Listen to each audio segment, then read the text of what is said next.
Hi friends, welcome back to our channel. ஒரு video play பண்றேன். 택시 잡아줄게요. 밤길 여자 혼자 위험해요.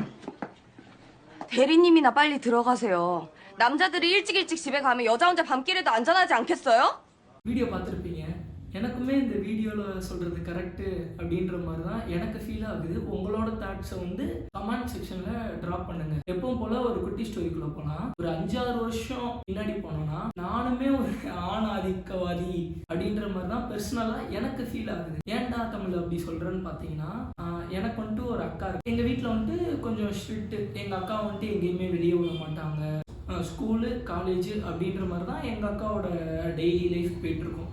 ஆனால் நான் அப்படி இல்லை. நான் பசங்களோட வெளியே போவேன், நல்லா ஊர் சுற்றுவேன், படத்துக்கு போவேன், டெய்லி ஈவினிங் வெளியே போவேன். ஸோ இந்த மாதிரிலாம் என் லைஃப் போயிட்டுருக்கும்.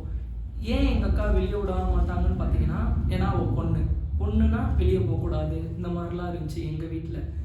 இப்போ என்ன பார்த்தீங்கன்னா, நான் வெளியே போயிட்டு வரதெல்லாம் பார்த்தீங்கன்னா என்னை என்ன சொல்லுவாங்கன்னா, அவன் பையன், அவன் எப்படி இருந்தாலும் பிரச்சனை இல்லை அப்படின்ற மாதிரி வாங்க. அந்த தாட் எனக்கு எப்படி கிரியேட் ஆச்சுன்னா, அப்போ நம்ம தான் கெத்து, நம்ம தான் எல்லாமே அப்படின்ற மாதிரி ஒரு ஃபீல் எனக்கே உருவாக ஆரம்பிச்சு.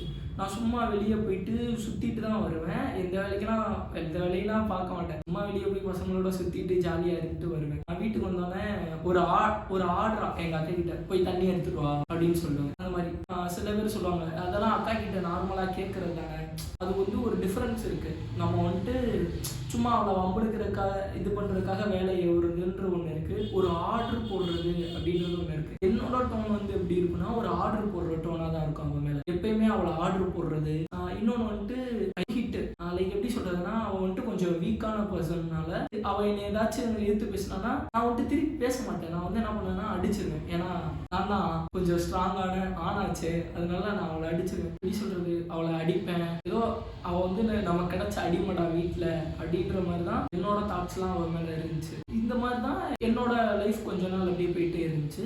அதுக்கப்புறம் நான் காலேஜ் போய் நிறைய பர்சன்ஸை மீட் பண்ண, நிறைய பொண்ணுங்க கிட்டலாம் பேசுகிறப்போ இப்படிலாம் நம்ம பண்ணியிருக்க கூடாது அப்படின்ற மாதிரி நான் ரியலைஸ் பண்ணேன். நானும் மொபைல் யூஸ் பண்ணுவேன், அக்காவும் மொபைல் யூஸ் பண்ணுவாங்க. ஸோ ஒரு 10 மணி ஆச்சுனாலே வீட்டில் மொபைல் ஆஃப் பண்ணு அப்படின்னு எங்கள் அக்காவும் சொல்லுவாங்க. ஆனால் என்ன சொல்ல மாட்டாங்க.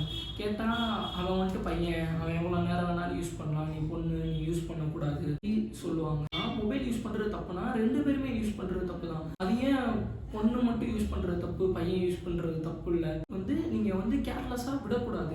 ஸோ ஏன்டா இப்போ இதெல்லாம் சொல்கிறேன்னு பார்த்தீங்கன்னா, இது மேபி ஒரு சின்ன விஷயமா தெரியலாம். ஆனால் சின்ன விஷயம் தான் ஒரு பெரிய மிஸ்டேக்குக்கு லீட் பண்ணுவோம் நம்ம. நான் என்ன சொல்கிறேன்னா, வீட்டில் பேரண்ட்ஸ் பொண்ணாக இருந்தாலும் சரி, பையனாக இருந்தாலும் சரி, ஈக்குவலாக ட்ரீட் பண்ணுங்க. எவ்வளோ பொண்ணுங்களையும் ஸ்ட்ரிக்டாக அந்த மாதிரி சொல்கிறீங்களோ, அதே அளவுக்கு உங்கள் பசங்களையும் எஜுகேட் பண்ணுங்கள்.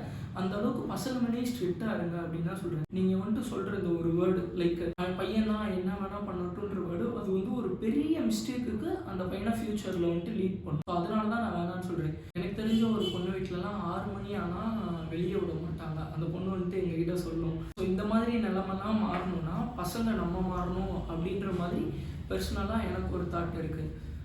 இந்த சேஞ்ச் சடனாக நடந்துருமான்னு கேட்டால் நடக்காது. ஃபஸ்ட்டு நம்ம பர்சனாக நம்ம மாறணும். அதுக்கப்புறம் நமக்கு தெரிஞ்சவங்கள மாற்றணும். அதான் ஒரு ஃபேமிலி மாறும். அதுக்கப்புறம் ஒரு